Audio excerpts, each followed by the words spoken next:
She's a three-time Juno winner, awarded the Order of Canada, and an ambassador for the Ukrainian World Congress #Unite with Ukraine campaign. Winnipeg's own Chantal Kreviazuk joining us on Canada Now. Chantal, great to have you back on the show. Thanks for having me back. Of course. I'm sorry it's under these, circumstances of war, but nonetheless. Yeah, and that's our focus. Normally, we would be talking about all the things you got going on musically and with film, but this is the focus today with us in our conversation, and rightfully so, because you are of Ukrainian heritage. And boy, Chantal, I can't imagine what images and details of this war have been like for you and your family.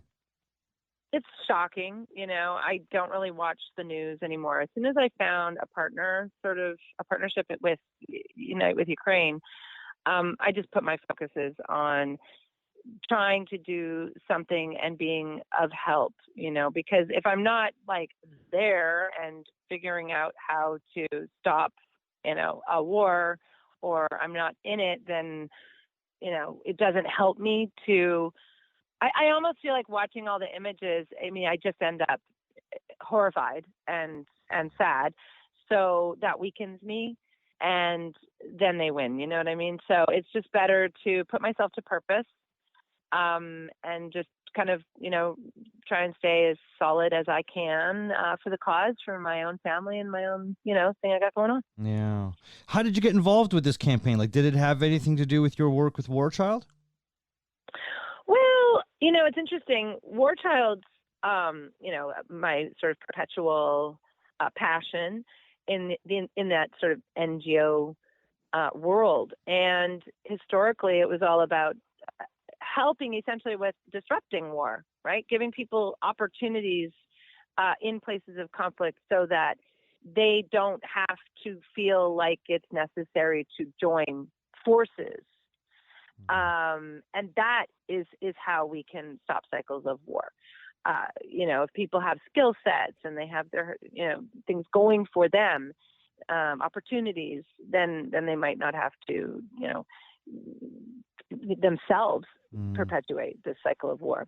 And so this was sort of like, okay, well, that's out with the bathwater for this one, because what has emerged is the truth that probably one of the most humanitarian purposes we can, or calls to action we can heed right now is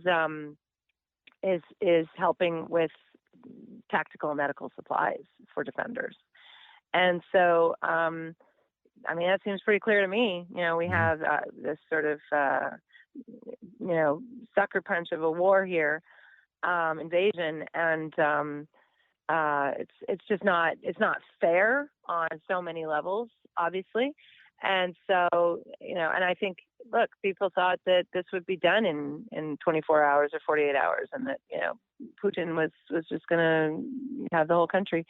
And that is not what has happened, because Ukrainians just they're not going to go down without a fight. So I'm all about helping to save lives, really. Helping to save lives. And this campaign is raising money to provide protective, non-lethal equipment for Ukrainians on the front lines. And I heard the campaign has raised over $27 million Canadian so far? Yeah, it's going really well. And I have, all these various events that I am chairing, co-chairing, and performing at. And it just feels really good to be able to put myself to purpose, and stop these feelings of helplessness by doing something. Yeah. You have a fundraiser tonight in LA, right? Yes, we have a fundraiser tonight in Los Angeles. And it's a lot chairing and co-chairing these events. And so,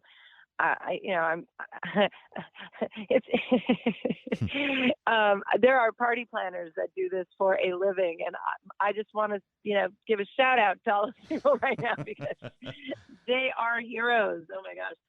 I'm feeling a little bit like Bridezilla today, but at the end of the day, why you're doing it, right? And so that's it's a lot of work, but well worth it, Chantal, and to put your name to this as well and attract attention, I think is very worthy in your when you're doing this. Like, good for you in doing that. And we talk about a fundraiser tonight in LA. The Unite with Ukraine campaign is actually headquartered here in Toronto. Are there any upcoming Canadian fundraisers that we can find out about? Yeah. So on June the 25th, the Oakville Film Festival is going to hold a gala and honor a Ukrainian filmmaker, a woman, who's made a beautiful film. And I don't think she's actually going to be with us present, but I think she's going to be like on a live video talking about her film. We're going to show the film and celebrate her and this movie. And I'm going to perform at that one.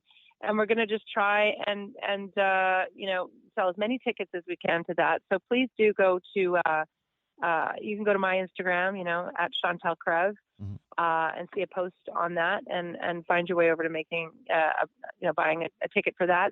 All you Oakville folks, that would be amazing. I think that's going to be a really, really nice night. That's cool. And again, that's June 25th, right? That's June 25th. Yeah. And then on June 29th, if you could just sort of keep your eyes and ears and hearts open, if you're in Winnipeg, there's going to be a swanky as all heck event at the Museum for Human Rights. And I'm co-chairing that one too. And I will perform at that. And we'll have amazing speaking by the president of Ukrainian World Congress, Paul Grod. He's a great speaker, or our vice president. And they're both just so, they're over in Europe all the time right now, back and forth. I think our president is with Zelensky today. We're hoping actually to get a greeting from Zelensky this evening for our event in Los Angeles. So yeah, that's the thing about working with Ukrainian World Congress. I mean, they're so dialed in. They represent the interests of the diaspora of Ukrainians around the world. And I think, ultimately, we are a very special group of people. We Ukrainians from the prairie provinces, and from Canada, because the most Ukrainians outside of Ukraine are from Canada, and we all know our histories. We know our histories. We take it for granted, but our grandparents came over, and they struggled to give us something better. They were brilliant. They were so strong. They came over to Canada so far away from their homeland and tried to build a life that would be better for their children and their children's children. And I'm one of those children, Yeah. So that's why I feel so compelled to honor, our relatives. They're our relatives. Yeah. And so, it's just been great to be able to have this outlet at this time. I go through my days. I headlined an incredible event at the Royal Conservatory of Music 2 nights ago in Toronto. It was beautiful. They were honoring me with what's called a fellow diploma. And I wore my sunflower dress and I stood up in front of 1,000 people at the podium to acknowledge this incredible honor. And I just have so many thoughts in my mind. How did my grandparents figure out how to have that piano, that antique piano in the farmhouse? I mean, they had nothing, and yet what a gift to my life that was, And so, if you just start to trace back your history, you got so much to be grateful for, right? And so this is just a moment where you go, okay, I need to honor and respect that. Yeah. People work so hard. I wouldn't be where I am without that vision, and that strength of character. Yeah. Chantal, does working on this campaign offer you more insight than the typical news consumer? Like, would you Yeah, it does. My phone early on turned a little bit into sort of an episode of Homeland. It was a bit freaky. Like, I was, because the early iteration of this was the same in the sense of, it's like, we have to get, helmets, and it's a package, it's a kit, right, that we get to real people who are in what's called the international the territorial defense unit. Mm-hmm. So they're not in the army, but they are still in a position where they have to defend, right? Mm-hmm. So imagine that you're just like an accountant, or I don't know, you're an agent, and like you normally maybe take a backpack to your office downtown, like, and now you can't leave. This is wild. Like, what? These, so originally this was the mission, and of course, these arrangements were being made once the money started being coming in and being accounted for, and it's all proper. But I was connected to some Ukrainians who have their family members there, and so I was on group texts where I was helping my friend to get a bulletproof vest and all the things to like their brother or their cousin. And so the group text is like literally like, okay, I don't think that route's going to work right now, so go to the west part of this village, have him meet over here. And I'm like, oh my God, this is insanity. This is crazy. Wow. And that's what war looks like. Like, war is not what it once was, where it's like, and then we will meet it, where it was like a schoolyard, like bully meet, and you meet and you bring your guns to the gunfight and, like fight to the death. It's not like that. It's this like crazy tactical, navigation and all these chess games, I guess. Right. So, and then of course you have the fact that like Russia isn't holding back. Like, they're not playing by any rules whatsoever. Yeah. So amidst all of this defending, you just have obliteration going on, and so, all the medical supplies are really important. And, to the listeners out there, I just want to let you know, hey, I'm not trying to like guilt you, but like, this is a great example. At the beginning, there was apparently a lot of support for medical supplies, and it was going well, but like a lot of that has dwindled now. Right. Yeah, sure. And the supply chain, it's like faded some. So we have to like, get back on that.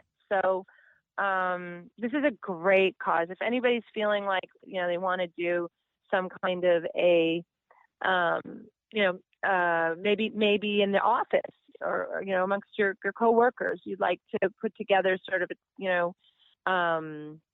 just like a charity, drive, or sure. do a 10K together. I don't care. Like, do something cool and come together, like, it's great. It's great to be put to purpose, I think.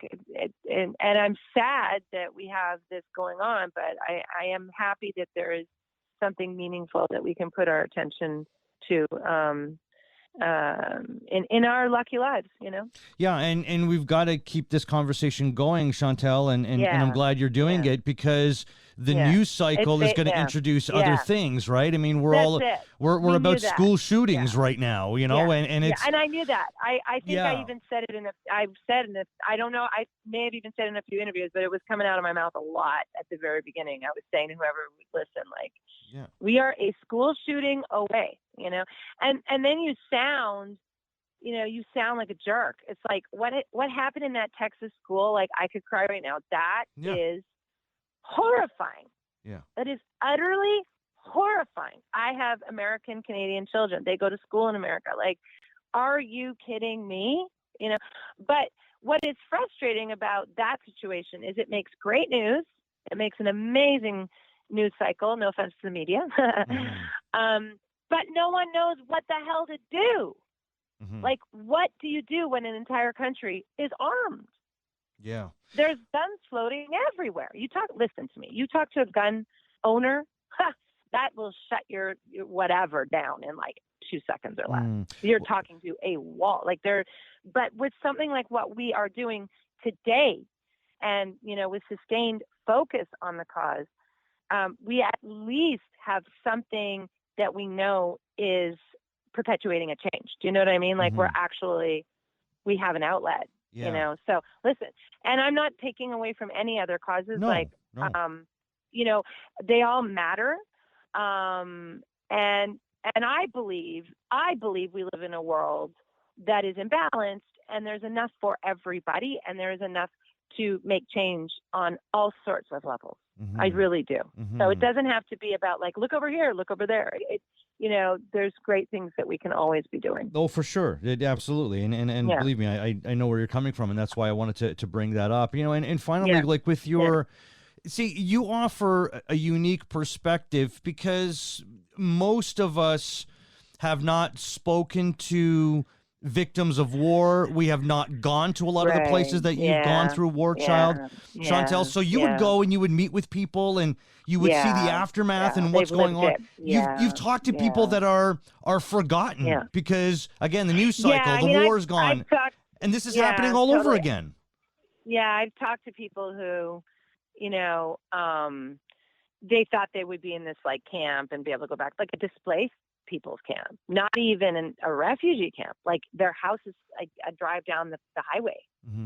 Not kidding you. I've like driven through bombed out neighborhoods into where the displaced camp is. Displaced people's camp is. So and they were told you're going to be here 3 weeks, maybe a month, and like it's 3 years later. Or 5 years, you know what I mean? And they're sitting there, and their kids have lost education, and they've lost some hope, and they're having a baby there. They're, just all these crazy things, and so I do really worry, right? Like it's not just about helping now to end this thing. It's also like there's a rebuild. There's trauma. There's so much trauma.